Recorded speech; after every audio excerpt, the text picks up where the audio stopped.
Nadia, you are an international voice on remote work, but yeah, give us some more context on yourself and your work. Oh, thank you. Thanks for inviting me, by the way. So that's the first thing that Thank I'd like you. to mention. Yeah, super happy to be here. Well, I believe in a better future and presence, I would say, of work, definitely, because I think that everything that we did in the past, that companies used to do in the past, is not set in stone. And therefore, it's really time to broaden horizons. My personal story, I would say, is a little bit turbulent, meaning I was always going against mainstream with everything in life and including work as well. And I think I started working remotely and flexibly a long time before that was even popular. I didn't give it a name to begin with. It was just work, whatever, right? And so today there are so many buzzwords on the market, and I'm trying to do everything that I can to clarify what they mean and how this should be done. Obviously, from an operational perspective, from a communication perspective, and also from a legal perspective, because I believe that talent knows no borders.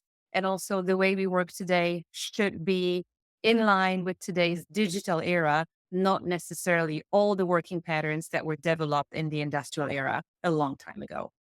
True that.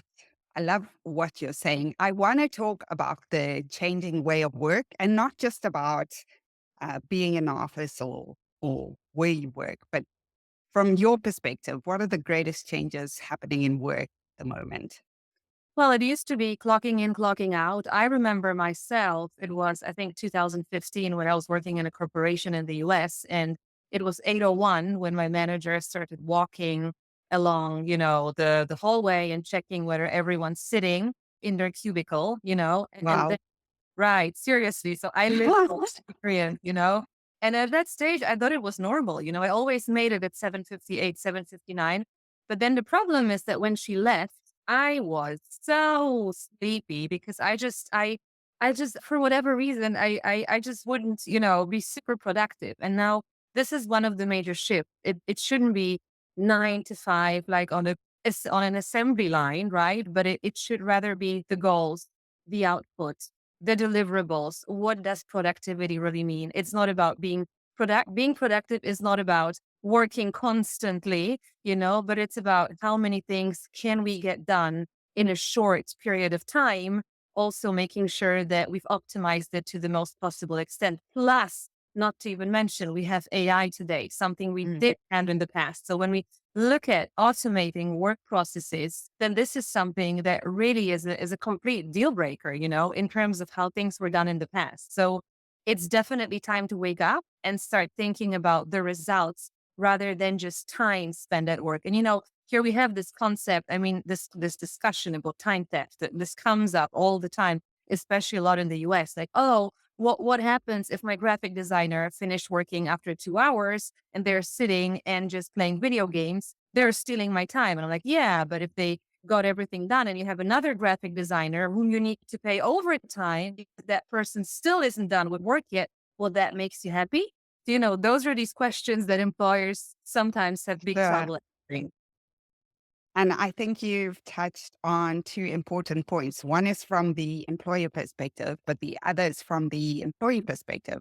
I think uh, employers are asking for more productivity, and that I I think that shift in thinking.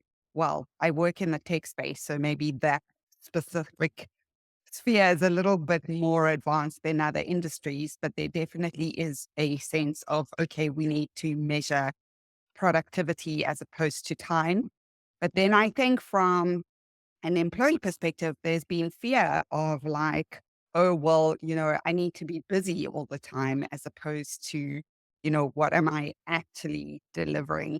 And and how do I be more productive and how do I actually embrace AI and automation in my work so that I can be more creative, be more free?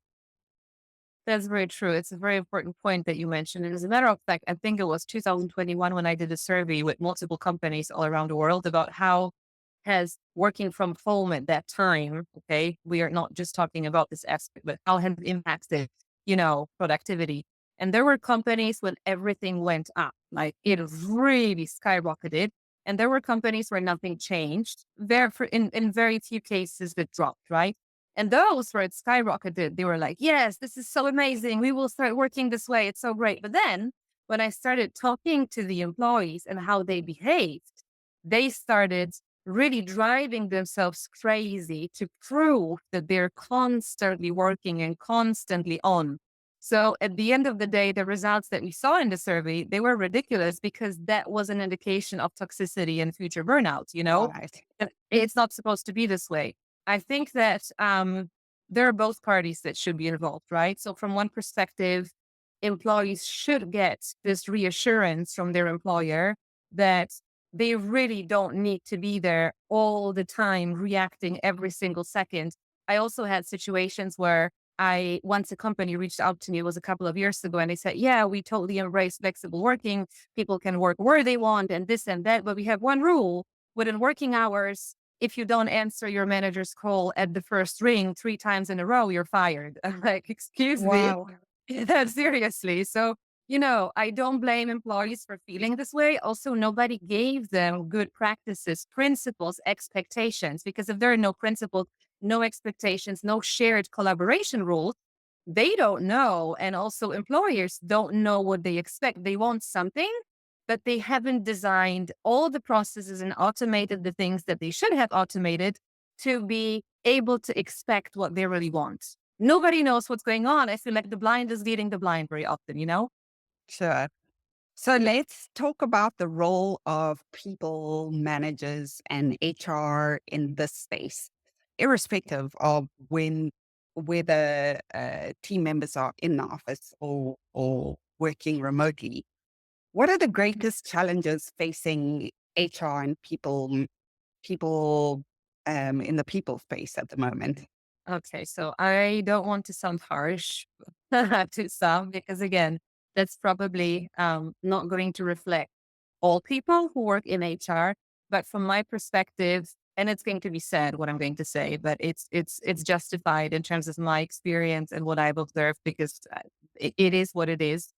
HR often acts as an admin in general, right? And then if you ask the people in a company, what is HR doing? They don't know. They just think that there are people who think they are important and they're just generating lots of paperwork or virtual paperwork, right? And that's it. And some ridiculous activities like team building, this and that, like no one knows how this adds value.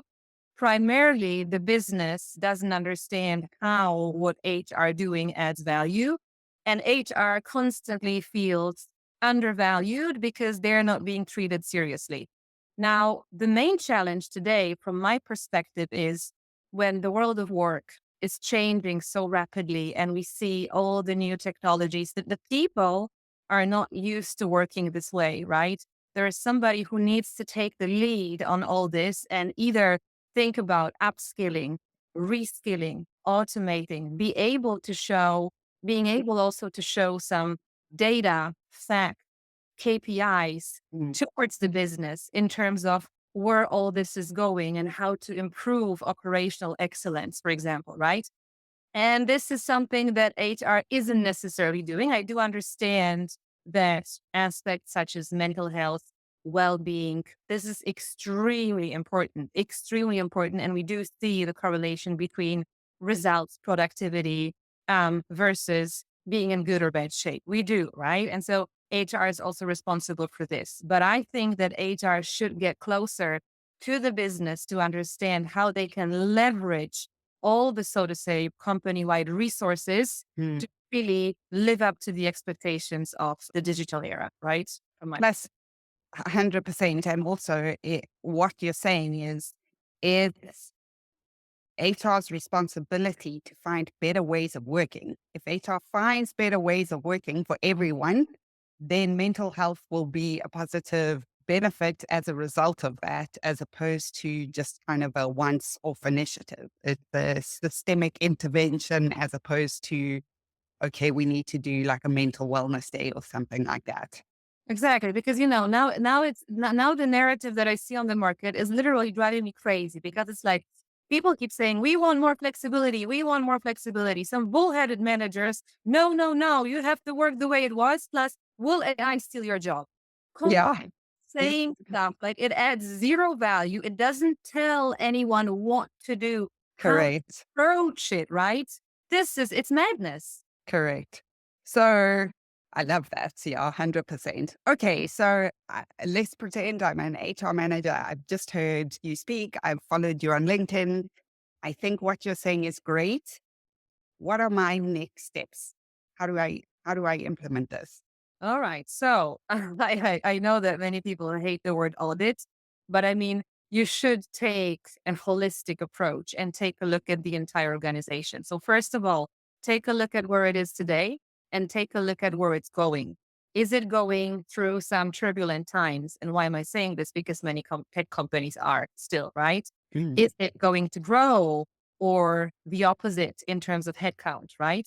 Take a look at the people, check out what exactly they're doing, take a look at all the, I would say, tooling, all the software that is there, what can be enhanced, what can be automated, all the repetitive tasks, for example. Take a look at the people and how they actually work.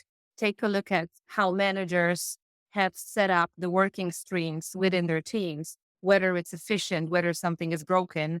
And then what we need in all of this, we always need to determine goals and how we are going to measure them.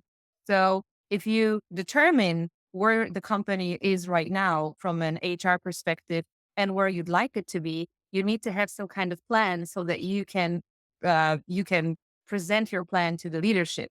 Like, where are we now? What am I going to do? What are the steps? What is the desired outcome? How are we going to measure whether it works or not?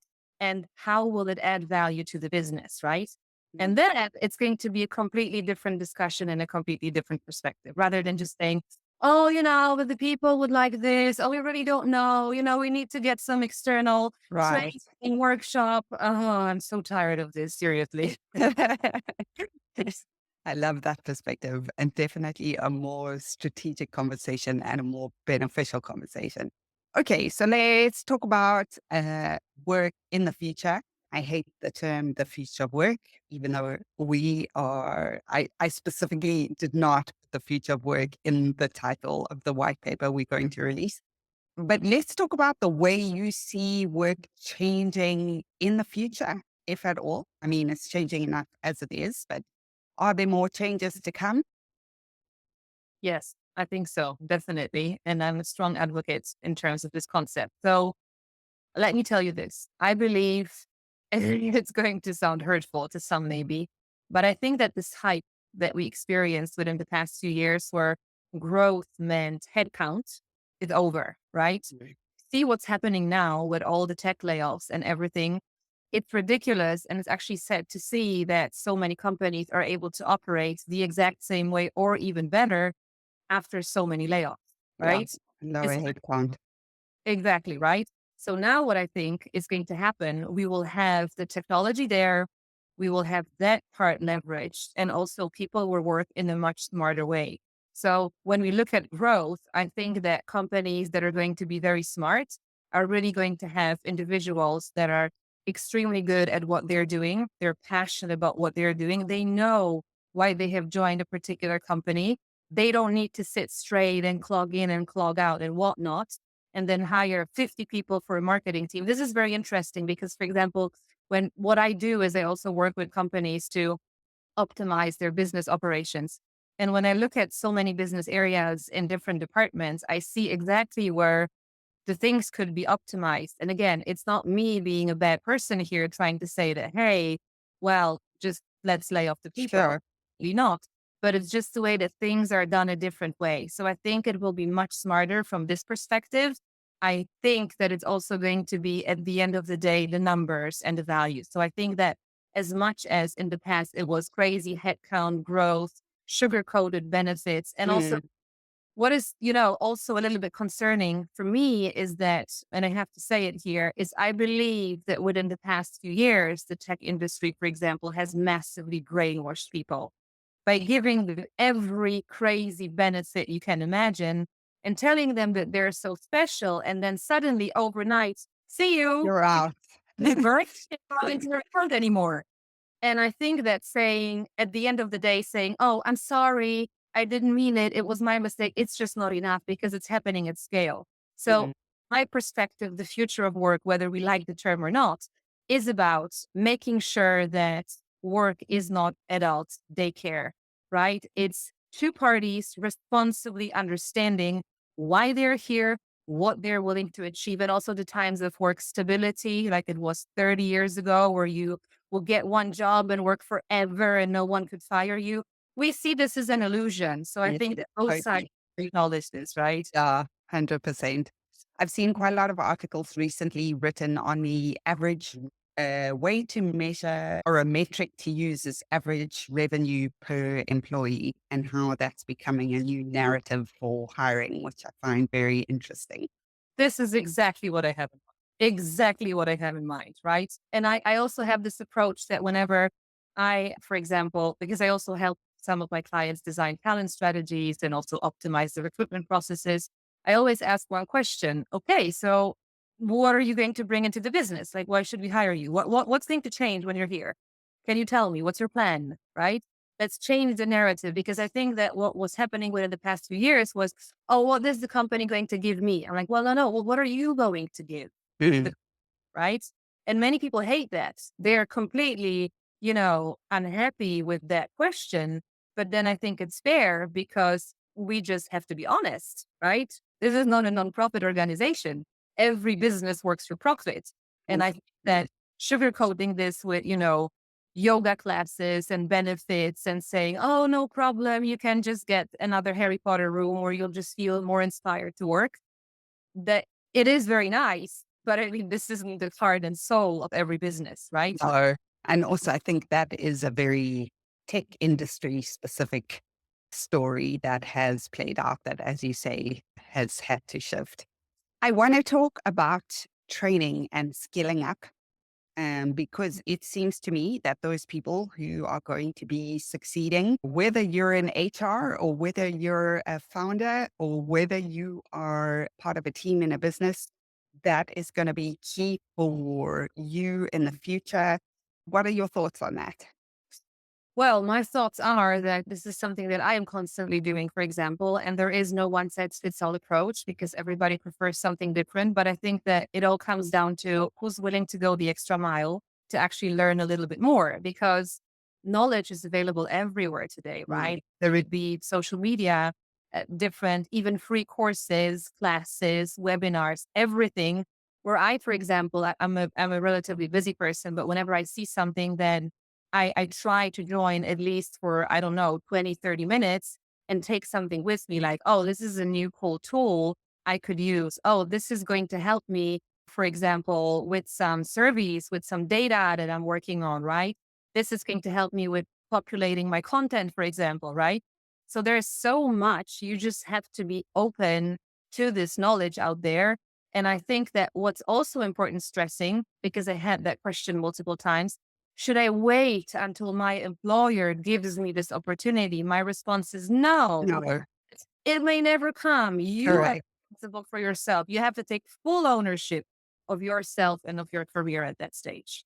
100%. 100%. I like that theme of accountability coming through. Um, and also not waiting. And also, you can even request things like training. So yeah. Okay. If you were to give HR people, and you have alluded to it, uh, one tip of advice, like go and change your professional lives today, what is that one idea? Mm, I would probably say think about everything that really adds value and that's measurable, Mm. what I would say, That because that's where the clash is. yeah, 100%. 100%. And I think that shift it has had to happen within HR itself to reposition itself to go, okay, hold on. We ourselves are not just admin people. We can really add value. Let's find the ways to do that. Exactly. I sometimes think about it this way. Let's say we would take some HR people, not all of them, because some of them are Sure. absolutely spectacular in terms of their knowledge and business approach. But on average, let's take them and tell them, hey, start your own business. how would they start their business? That's a very Right. good question, right? Would it really be well, let's start with this kind of class and, and this and that? No, you need to make money. Hello. What decisions are you going to make, right? To make Yeah. the people happy, right? To make them value where they are, to make sure you have the right people. And also at the end of the day, to make sure that you don't get bankrupt. How would you do that? And here's like, well, no, this is not my role. This is not what I'm doing. I'm responsible for something else. No, this is what you are responsible for because you're Right. responsible for getting the people in and out of the business. Yeah. I love that. Nadia, has been a fascinating conversation. Thank you. I am going to ask the audience to follow you on LinkedIn. I see you are doing some great stuff. You are speaking at an upcoming conference, the HR Playbook, if I'm not mistaken, Right. which I sincerely recommend people to attend. My final question to you: your philosophy in work, your personal philosophy that inspires you to wake up and do what you do every day. I think that everybody deserves the chance to work for a great company, no matter where they come from or live. This is my philosophy, and I am absolutely against the past mainstream approach where you had to live in a certain location and only there you would have an opportunity if you graduated from a specific university, meaning you would have to be born into a rich family, you'd have to live there. It's ridiculous with all the tech available today. There are people that can do so many great things all around the world. And I think that everybody deserves this chance because talent knows no borders. That's my philosophy. I love that. And I want to add to that because it just occurred to me, like, can you think of the ridiculousness of spending 2 to 3 hours a day in traffic because you have to arrive at a certain location? No, I did that literally in the past, but So now when now, it's crazy. Sometimes when I'm driving, I don't know because I need to do something and I'm in a big city or whatever, and I'm sitting there, I feel the pain, and I'm like, oh, people do that every day. That is who pays them for that time? That's because nobody does. It's no, private story. You have to be there to clog in, but how long it takes you? Be happy that we even hired you in this amazing brand where you just have to be there and clog in, and we're going to watch every single move of yours. That is over. That's madness. over for me. I can tell you that since working at Whale, well, thanks to Whale, because of our tool, I can work remotely, but I have not had a car in 3 years and I haven't missed it. Just crazy. Exactly. And also it's worth stressing that I really like meeting with people and you Of should be course. go and see others and this and that. But this ridiculous, even when you look at hybrid work, which is, I am an advocate for hybrid work as well. I wrote a book about it, but not from this perspective that it's a 2, 3 or 3, 2 day concept where people just have to commute and then they come to an office, sit in cubicles because it's all about the culture, but there is no one there. And it's like, well, what the hell is this? It's really ridiculous. How again? And who came up with this idea? Like, how does it add value? Can you measure this? Hell no. But let's try to find a win-win solution to make everyone happy without measuring anything. You know what I mean? That's crazy. That I has to. love it. How does it add value and can we measure it? Where can we buy your book? Oh, Book Boon. Book Boon is my editor. So if you Okay. Google Book Boon and Nadia Harris, how to tackle hybrid working, you'll find it. Okay. Thank you. Thank you. Thank you. It's been a pleasure.